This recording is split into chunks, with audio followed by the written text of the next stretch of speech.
Minkah, how much has the losing so far during your second tenure here sort of gotten you down or left you dispirited? Has it left you dispirited? No, sir. How do you avoid that, as not just you individually, but as a team? When you're 1-4, things aren't going your way, you feel like you're prepared, but it doesn't show up. What's the key in trying to remain positive to try to turn this thing around? I think the key is understanding that we're in control of how we go about this week and the weeks after it. There's nobody outside this building, nobody outside of the lines on the field that is going to control the outcome of the game on Sunday and the following games after that. And so, as men, we're called to analyze our processes after a loss or even after a win, and fix what we had to fix. Lean on each other, trust each other that we're going to do the right things, hold each other accountable when we don't. And I think that's what kind of allows us not to, be dispirited. Minkah, at a time like this, is it more important to focus on the things you aren't doing right so you can correct them, or focus on things you are doing right as positive reinforcement to keep spirits up? You mean in regards to like coaching or Coaching, and when you're watching film and talking to each other, I mean, do you want guys to bring up things that you aren't doing right so you can correct them, or is the positive reinforcement better? For me personally, I'm a type of guy that, like, if I do something wrong, I want you to tell me that I'm doing something wrong. I don't really need to hear what I did right. Usually, when you did right, and when you did wrong, you kind of want to shy away from it, or point the finger, or not take responsibility. So me personally, I like being held responsible, being held accountable, and moving from there. What's the main thing you took away from watching the tape from yesterday? Got to be better in a whole lot of areas. What's been the message to the rookies amid some of their struggles? You'd have to be more specific in regards to some of their struggles. Defensively for like Kenneth Grant, right? Sometimes they're running right at it, right? With getting two blockers on him and just moving him out the way. So, obviously that's not your position group, but how do you keep someone like that motivated amid, struggling like that? In regards to motivation, that's something that KG has to do himself. You're a professional football player. If you need any external motivation, which I'm not saying he does, I'm just saying in regards to what you're presenting. If you need any type of external motivation, then you're in a bad spot. You know what I'm saying? If anybody has to push you in order to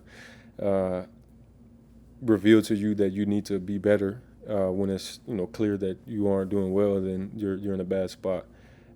Which if that's where they are, they're young guys, and we have to help them be pros.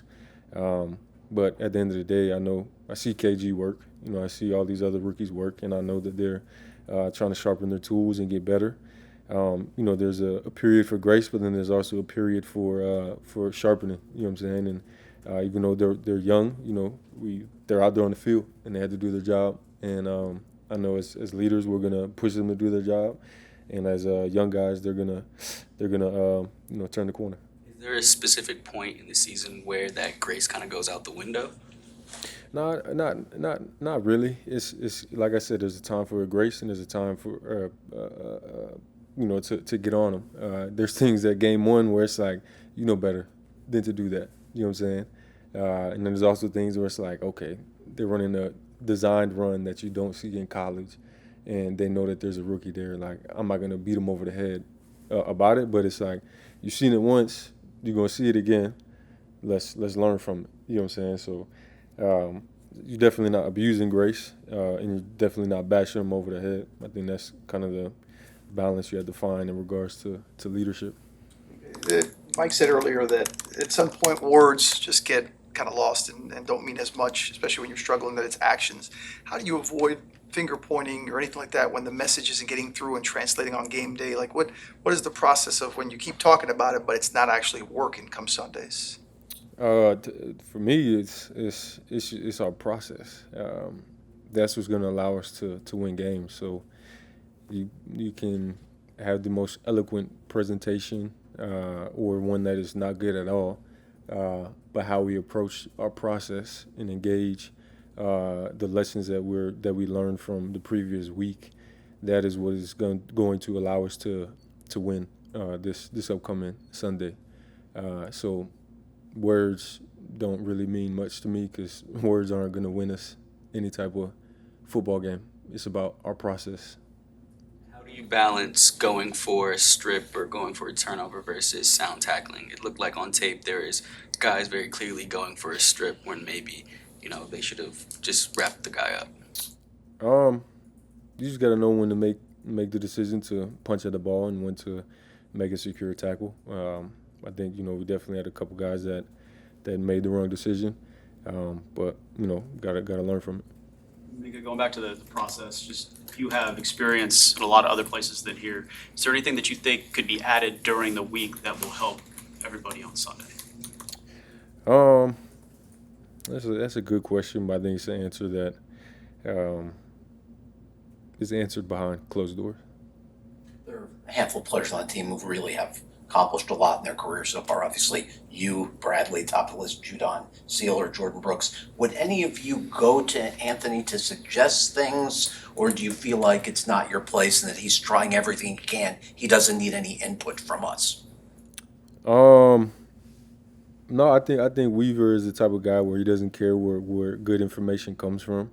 Where we obviously have to, there's roles in regards to, how things are called and ran and everything else like that. But we're also the ones on the grass, and Weave has played football at a high level for a long time, and he understands that there's some things that the players might see. So when we present something to him, and present it in a manner that's respectful and has information and reason behind it, he respects it for sure. Minkah, I'm sure you could figure fans aren't happy right now. I'm wondering if you're aware of their feelings through social media or interactions with them, and what you think about that.